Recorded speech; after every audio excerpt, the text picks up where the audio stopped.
नमन भाव कलश। सभी भाव कलश के साथियों को मेरा नमस्कार।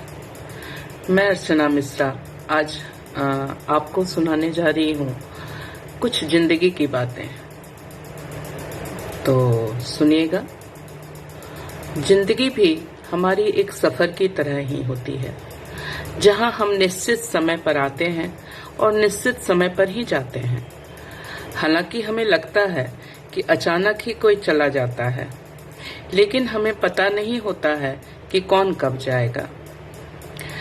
एक जन्म और मरण दोनों निश्चित होते हैं, और आने जाने के बीच का जो ये समय होता है उसे ही हम जिंदगी का सफर कहते हैं।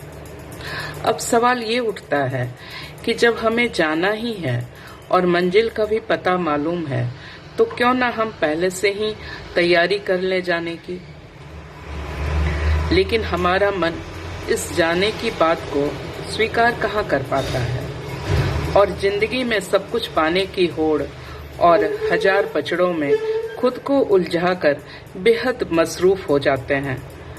ये हम भूल ही जाते हैं कि सब कुछ यहीं छोड़कर जाना है।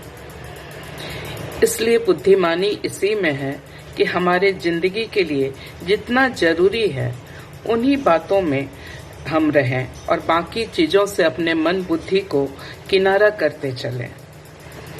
हमारे मन बुद्धि में जितना ही दुनियावी बातें होंगी और कचरा भरा होगा, उतना ही हमारा बक्सा भारी होगा, यानी मन बुद्धि से हम भारी होंगे।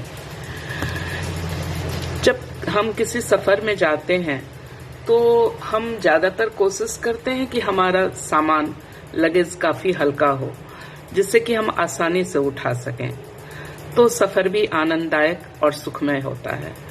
तो उसी तरह हम अपने मन बुद्धि को भी हल्का रखें, दुनियावी बातों से और फालतू बातों से मन बुद्धि को किनारा करते चलें।